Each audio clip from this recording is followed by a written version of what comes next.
Okay, again standard 10. We have completed our poverty topic wholly. हमने पूरा poverty topic complete कर लिया है. And after that, next we are going to start with unemployment. And I hope कि तुमको पूरा completely समझ में आया है. And if the worksheets will be accordingly तुमको worksheets मिल जाएंगे. उसमें कोई भी डाउट हो तो वो डाउट से पहले प्लीज़ वीडियो जाकर देख लेना और फिर कोई भी प्रॉब्लम हो तो बताना, ठीक है. So today we are going to start with new topic, that is unemployment in India, chapter number 17. Continue.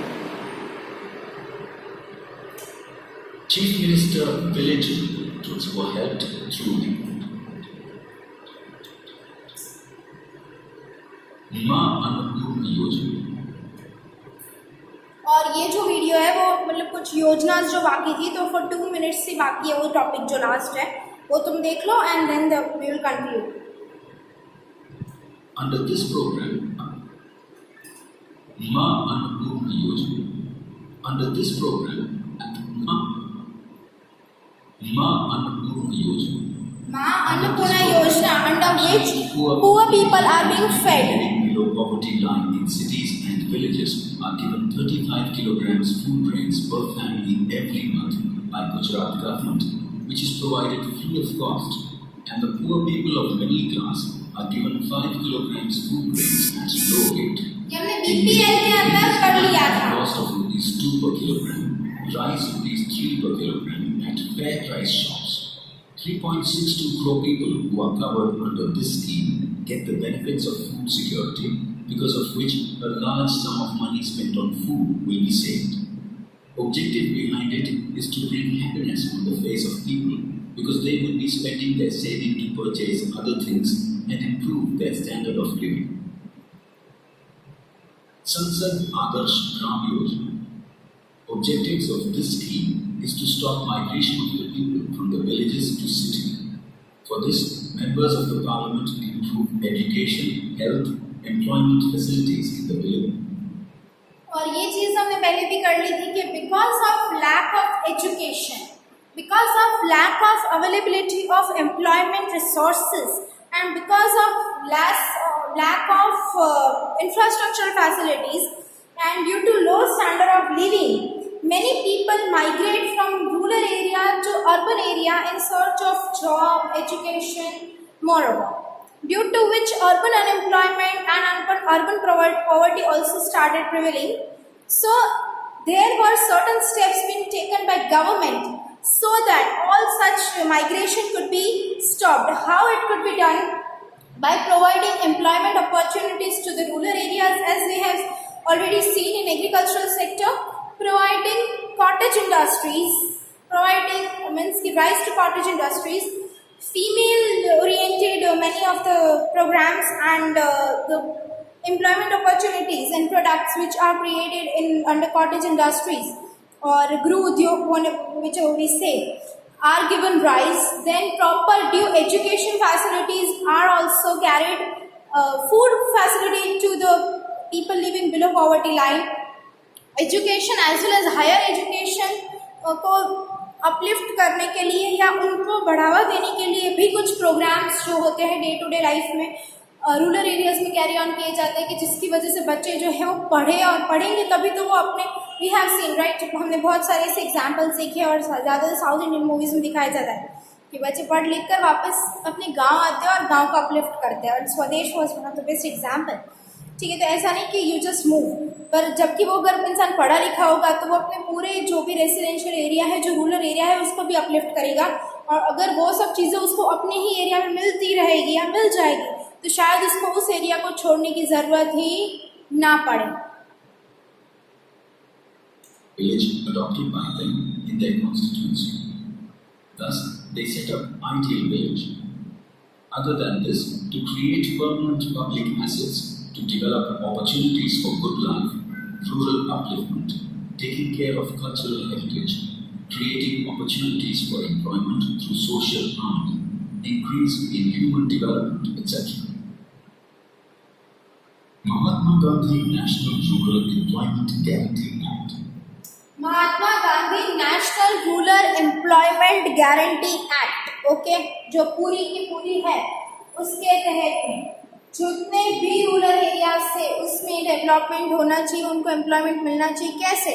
तो बहुत सारी इंडस्ट्री को जो है उनको सब्सिडीज मिलने लगी कि अगर वो लोग अपनी इंडस्ट्री को रूरल एरिया में फॉर्म करते हैं तो उनको गवर्नमेंट ग्रांट मिलेगी, उनको लीज मिल जाएगी उस लैंड की at a very lower rate, उनको सब्सिडी भी मिलेगी।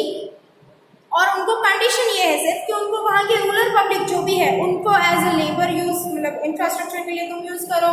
अगर तुमको वहाँ पे वर्किंग की ज़रूरत है तो तुम एज अ वर्कर्स भी उनको एम्प्लॉयमेंट अपॉर्चुनिटीज़ प्रोवाइड करोगे। और उसके अलावा भी जैसे कि डैम्स बने, टॉयलेट्स बने, बहुत सारी infrastructure, construction, real estate business जो भी उस एरिया में हो रहा है, या कोई भी और भी चीज़ें जो भी वहाँ पर एम्प्लॉयमेंट अपॉर्चुनिटीज़ क्रिएट कर सकती है, तो उनको उसी लोकल पब्लिक को लेकर उन चीज़ों में काम करना है ताकि उनको एम्प्लॉयमेंट की सर्च के लिए, मतलब कि एम्प्लॉयमेंट ढूंढने के लिए कहीं और शिफ्ट ना होना पड़े।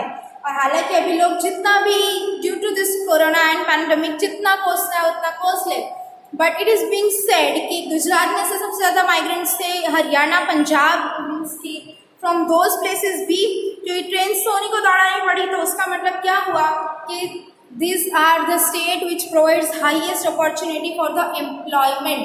और अभी जो स्टेट है वो अब जागे है, बिहार है या महाराष्ट्र, या मैंने महाराष्ट्र में बहुत सारे लोग जाते हैं हालांकि, बट कुछ ही सेक्टर के लिए, ठीक है। अनएम्प्लॉयड रूलर्स या वर्कर्स लॉबी जो है वो ज़्यादातर कुछ जगह पे ही थी।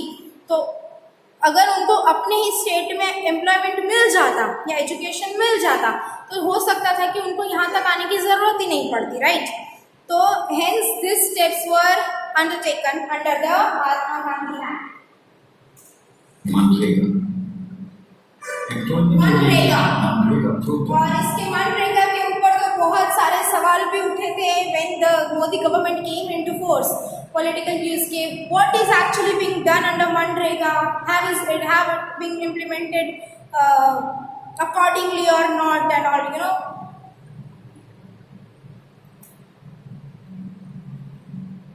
Has become popular with the slogan "Our village, our work," along with reasonable price. Objective of MNREGA is to enhance livelihood for families or adults living in rural areas of state who can do physical labor, though unskilled, but are willing to work. For this purpose, one person from every family is guaranteed wage employment for at least 100 days, that is 7 hours per day in a financial year. The government has fixed the wage rate, accordingly it pays daily wage. If after asking for work, government fails to provide employment, then as per rule, government has to pay unemployment allowance. ठीक है, कुछ wages, daily wages worker होते थे, उनके लिए कुछ particular rate decide हुआ कि 100 rupees, 200 rupees, whatever is there, उनको रोज़ उतने पैसे मिल जाएंगे डेली के डेली अगर वो इतना वर्क कर रहे हैं। उसके अलावा ये जो, क्योंकि इसमें गारंटेड एम्प्लॉयमेंट दिया जाने वाला था, तो जितने भी लोगों को एम्प्लॉयमेंट, अगर उनको एम्प्लॉयमेंट चाहिए, मतलब if you are asking but still you fail to get it, तो उनको अनएम्प्लॉयमेंट अलाउंस जो है, रोज़ बेरोज़गारी के लिए जो भी उनको कुछ अलाउंस, कुछ पैसे, might be 50 rupees per day और वट एवर, वो इस स्कीम के अंडर में दिए गए। चाहे वो कितने भी लोग हो, अगर उनको पूछने पर भी काम नहीं मिल रहा तो उनको ये अलाउंस मिलेगा। In this works like work for development of village, construction of personal toilets, personal wells, work leveling the land plane, horticulture, labor work in Indra Awas Yojana, cattle shade, making organic manure, shade for cocks and goats, yard for drying fish, cleaning of canal, works related to water storage, tree plantation on roads. Thank you. अब देखो इसके अंदर, मतलब कि इस programme के तहत कौन कौन सी एम्प्लॉयमेंट अपॉर्चुनिटीज़ जो है वो इन लोगों को दी गई। तो उसके अंदर कैटल शेड, जैसा कि हमने बोला कि कैटल रियरिंग या कैटल शेड्स के अंदर उनको खाना खिलाना पिलाना, डेयरी के लिए उनको रेडी करना, वो सब कुछ इंक्लूड किया गया। इसके अलावा मेकिंग ऑर्गेनिक मैन्योर्स, ऐसा कि हमने जैसा बोला कि ऑर्गेनिक फार्मिंग्स को जो बढ़ावा दिया गया, तो ऑर्गेनिक फार्मिंग्स को बढ़ावा देने के लिए सर्टन पर्टिकुलर, क्योंकि अब देखो लोग तो आगे हो गए थे केमिकल फर्टिलाइजर को जैसे मार्केट से अवेलेबल हो जाता है। अब तुमको पता है ऑर्गेनिक फर्टिलाइजर भी अवेलेबल हो जाता है। ऑर्गेनिक फर्टिलाइजर में होता क्या है, all the things which are origin from nature उनको मिला के it is being then dumped into one hole and then it gets ready. Okay, तो उसको प्रिपेयर करने के लिए भी कुछ लोगों को लगाया गया। उसके अलावा shed for dogs and goats, मतलब कि अगेन पोल्ट्री फार्म टाइप, या उनके लिए जो शेड्स बने हैं उनमें काम करना है। यार्ड ऑफ ड्राइंग फिश, ठीक है। फिर हाँ, ये अगर तुम नेशनल ज्योग्राफी या फॉक्स लाइफ या ऐसी कोई चैनल्स कभी देखी हो या देखते हो तो उसके अंदर जनरली पूरा एक शो आता है, I am not remembering the name, but उसके अंदर स्पेसिफिकली पूरे फॉरेस्ट दिखाए जाते हैं। फिर ये फिशरी जो होती है, कौन कौन सी स्पीसीज है और वो सब कुछ अच्छे से दिखाया जाता है। तो उसके लिए भी एक पर्टिकुलर पूरा गवर्नमेंट सेक्टर भी है कि तुमको उसमें काम मिले, ठीक है। फिर तुमको means public cleaning of canals, ठीक है, कैनल्स को क्लीन करना या जहाँ पे भी कचरा जो इकट्ठा हो गया है उनको क्लीन करना। Work related to water storage, ठीक है। वाटर स्टोरेज मतलब कि of course ponds, wells, digging of this dams, और डैम में तो खास बिठाते हैं, बेस उनका गवर्नमेंट पर्टिकुलर जॉब कि उनको कब खोलना है कब बंद करना है इरिगेशन के लिए, जब रेनफॉल जब ज़्यादा हो कम हो, तो वो पूरा एक सेक्टर है। Tree plantation on road sides, ठीक है। कभी कभी ये होता है कि हम देखते हैं कि बहुत सारे लोग उसमें इकट्ठा हुए हैं, तो ये सारी चीज़ें कि जिसमें बहुत लेस एजुकेशन की ज़रूरत होती है, अब तो होती है, अब तो पर्टिकुलर लोग जॉब भी उस सेक्टर में ले रहे हैं, बट जो सारे काम एक रूरल पब्लिक जो है अपने एरिया में भी रहकर कर सकती है, उसके लिए उसको कोई स्पेसिफिक स्किल्स की या ऐसी कोई ज़रूरत ना हो और उनको एम्प्लॉयमेंट भी मिल जाए, वो सबसे ज़्यादा बेनिफिशियल है। और इन स्कीम्स के अंदर में, मनरेगा के अंदर में इन चीज़ों को इंक्लूड किया गया है। Are included by guaranteeing definite wage-based employment from these to every family. Government tries to improve living standard of poor people under this program. Mission Mother. Through this program, state government has united women from families living below poverty line in Sakhi Mandal or self-helping groups. Now under Mission Mangalam, Mission Mangal नहीं, mission मंगलम, okay. तो इस programme के अंदर सारी women's को जो है इकट्ठा किया गया, उसके नेम दिए गए सखी मंडल और self helping group. Sakhi Mandal और self helping group under mission Mangalam. ये तीनों के तीनों वर्ड्स याद रखने हैं, लिखने हैं, क्योंकि हम सिविक्स के अंदर अपने वर्ड्स खुद इंक्लूड नहीं करते, ठीक है। तो इनके अंडर में बहुत सारी चीज़ें जो कैरी होनी हुई, जैसे कि हमने बोला cottage industry, women oriented businesses जो है उनको भी बढ़ावा दिया गया। Here they are given skill-based training so that they may generate employment for themselves through household industry circle and come out of the vicious cycle of poverty by preparing papad, pickle, agarbatti or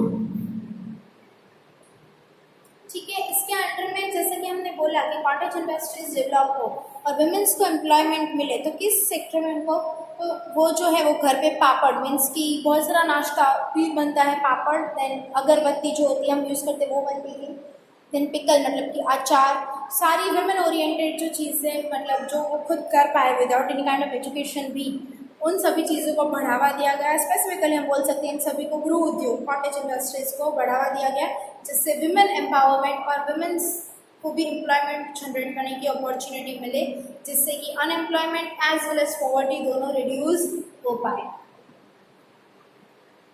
or incense stick, etc. Dattopant Kheti Gyaan Shay Yojana. Through this scheme, government provides loan to artisans of handicraft.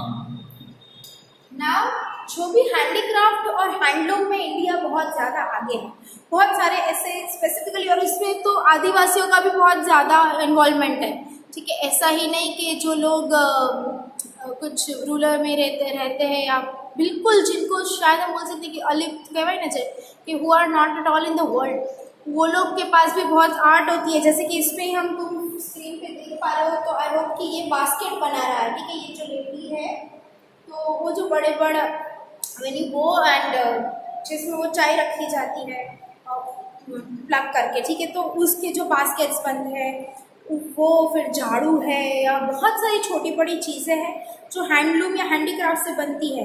तो उन लोगों को उनकी art को बढ़ावा देने के लिए उनको लोन मिलती थी कि जिसकी वजह से, और हाँ पॉटर्स ऑफ जो मटके बनाते हैं एंड ऑल, तो ऐसी बहुत सारी अलग अलग चीज़ें जो है वो बनती थी। उसकी वजह से वो लोग जो है उनको दुनिया के सामने लाने के लिए, उनको अपलिफ्ट करने के लिए उनको लोन्स दी थी। उनके पास कोई कैपिटल तो होगा नहीं, और विदाउट कैपिटल वो कैसे बिजनेस करेंगे, तो वो भी प्रोवाइड किया गया कि जिससे अनएम्प्लॉयमेंट कम हो सके और पॉवर्टी भी कम हो सके।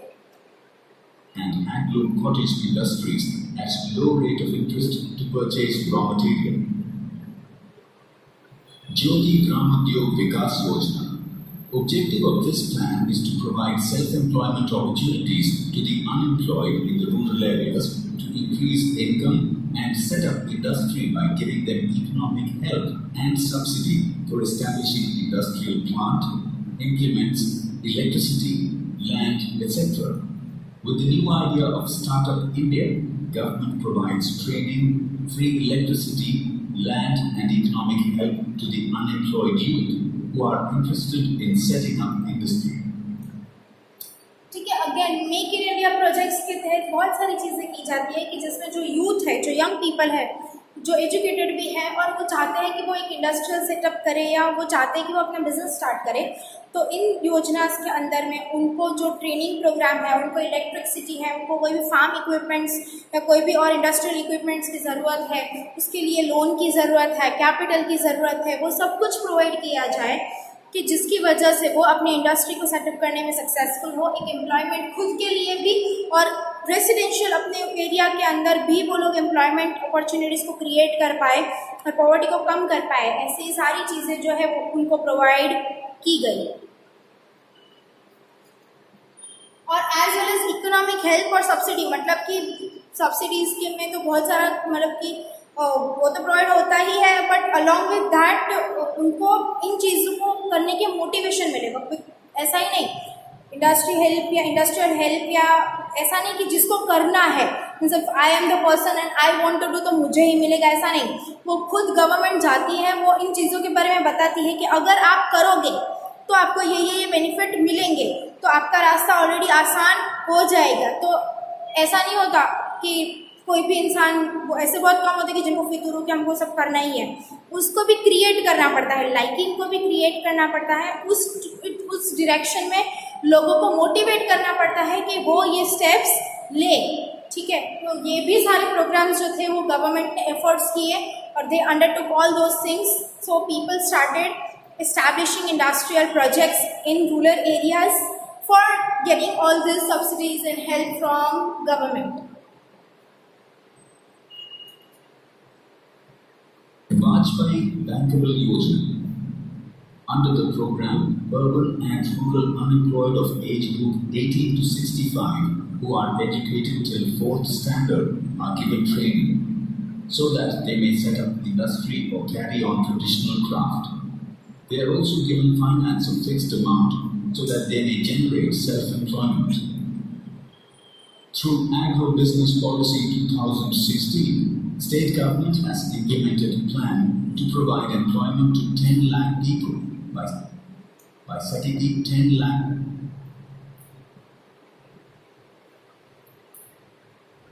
अब देखो एग्रो बिजनेस मतलब कि एग्रीकल्चरल सेक्टर के अंदर जो भी बिजनेस होता है उसमें से ऑयल माइंस और वो भी सब कुछ होता है, तो उसमें 10 लाख पीपल्स को जो है 10 लाख लोगों को एम्प्लॉयमेंट मिले। वैसा 2016 के अंदर ऑफकोर्स मोदी गवर्नमेंट ने तब एक पूरा प्लान जो है वो आया था और उसको इम्प्लीमेंट किया गया। उसके बाद जो नैनो प्लान था वो भी बहुत अच्छा अप्रूव हुआ था, हालांकि नैनो नहीं चली वो बात अलग है, बट उसके तहत भी बहुत सारे इस चीज़ को बढ़ावा दिया गया कि तुम इंडस्ट्री फॉर्म करो और उस इंडस्ट्री में वहाँ के रूरल पब्लिक या वहाँ के रूरल एरिया के जो भी लोग हैं उनको एम्प्लॉयमेंट मिले।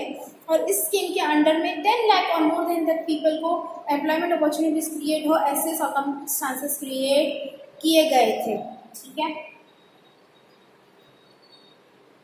Lakh people by setting up agro-food processing units along with helping in export of processed food products so that poverty may be reduced.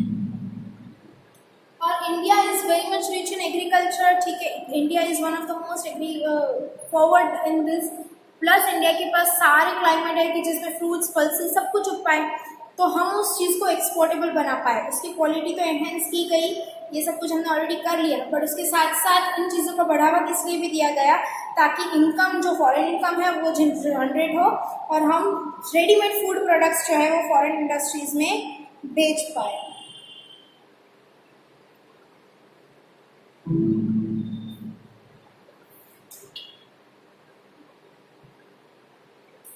Unemployment. ठीक है, तो फाइनली यहाँ पे तुम्हारा पॉवर्टी जो है पूरा होगा, not in the beginning, I forgot कि हमारे 3-4 स्कीम्स बाकी थे, तो अब यहाँ पे तुम्हारा ये पूरा टॉपिक कंप्लीट होगा. अब हम स्टार्ट करने जा रहे हैं unemployment.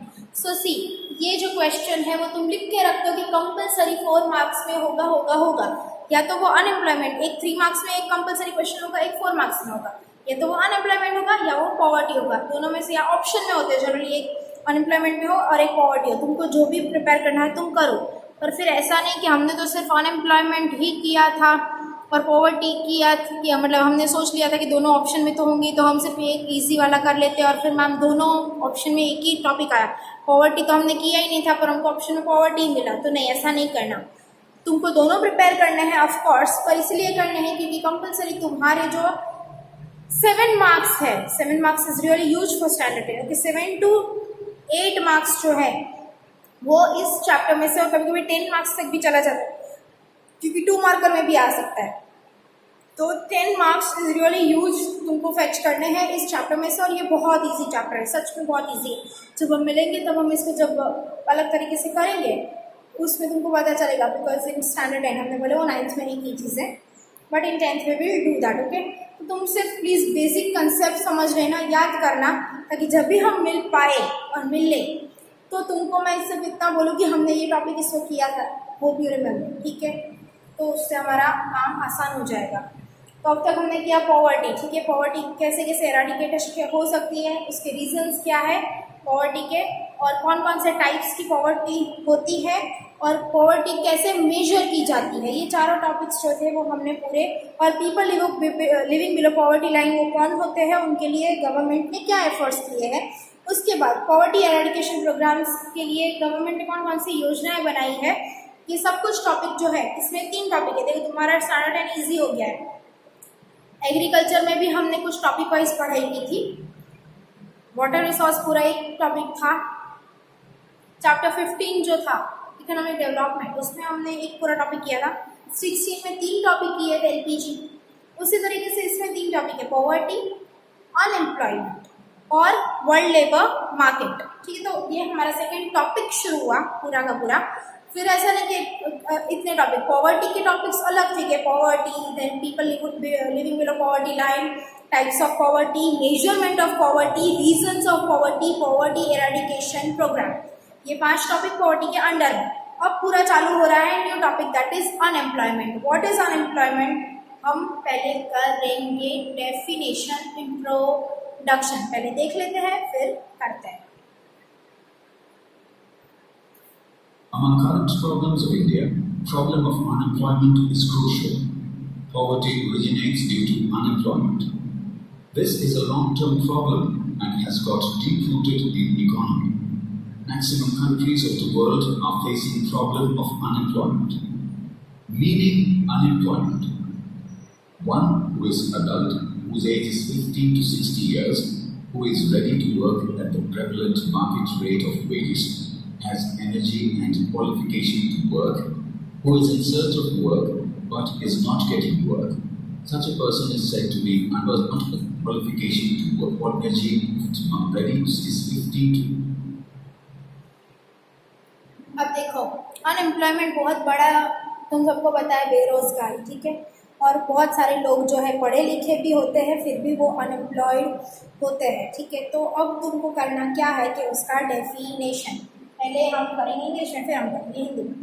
1 who is adult, okay, मतलब एडल्ट मीन्स गवर्नमेंट के हिसाब से अगर तुम 18 साल के हो चुके हो तो यू आर अडल्ट. तो who is in age between 18 to 60 years, the person who is aging between 16 to 80 years is in search of work and is ready to work as at provided wages, whatever work, and still fails to find a work, उसको हम क्या कहेंगे? Unemployed person. ठीक है, पूरा यही definition को दिया गया है। Into 60 years, who is ready to work at the prevalent market rate of wages, has energy and qualification, is ready to work at prevailing market rates. ठीक है, मतलब जो भी मार्केट में रेट्स प्राइसेस चल रही है उस पर वो काम करने के लिए तैयार है। ऐसा नहीं कि मेरा क्वालिफिकेशन, मैं तो अभी भी फ्रेशर हूँ पर मुझे तो 50,000 की सैलरी चाहिए वरना मैं वर्क नहीं करूँगा, तो तुम अनएम्प्लॉयड नहीं है भाई। जो प्रिवेलिंग मार्केट रेट्स है, जो प्रिवेलिंग मार्केट वर्क है वो वर्क करने के लिए रेडी है, उसके पास क्षमता, एनर्जी, उस काम को करने की एनर्जी है, और एक बेसिक क्वालिफिकेशन जो भी रिक्वायर्ड है वो भी उसके पास है। But into work, who is in search of work but is not getting work, doesn't get work or fails to find work is called unemployed person। और अगर तुमको याद ना रहे इतना, और ये तो बहुत बेसिक है, याद तो रखना ही है। A person who is ageing, complete adult ageing between 18 to 60 years is ready to work at prevalent market rates and is in search of work having due qualification energy but fails to find work is called unemployed person। ये तुम्हारा बनेगा introduction हर एक question का unemployment के। ठीक है, मतलब कि इच्छा भी है, उम्र भी है, पर काम नहीं है। ठीक है, तुम्हारी इच्छा है, तुम्हारे पास तुम्हारी एज भी है, पर तुम काम नहीं कर सकते। ठीक है, because but you fail to find a work, तो तुमको क्या बोलेंगे? बेरोजगार। इच्छा भी है, उम्र भी है, पर काम नहीं है। उसको इंग्लिश में कन्वर्ट करके रखना, कुछ और मत। such a person is said to be unemployed. Such type of a condition in group is called unemployment. If people who demand wages more than the prevalent market rate, who are not in age group of 15 to 60, who are handicapped, weak, sick or old, lazy, housewife, those who are not willing to work in spite of being capable, are not considered as unemployable. The hopeless motivated in what's called group. Such type of a condition in group is called unemployed. So in group of the unemployed, so unemployed wages more than the prevalent market. अब देखो क्या start हुआ, तुमको unemployed कौन है वो तो पता चल ही जाएगा। अब कौन नहीं अनएम्प्लॉयड, मतलब किसको हम नहीं बोलेंगे कि दिस इज नॉट अनएम्प्लॉयड। ठीक है, जो बेसिक प्रिविलेंट मार्केट रेट्स चल रहे हैं उससे ज़्यादा में काम करना है उसको।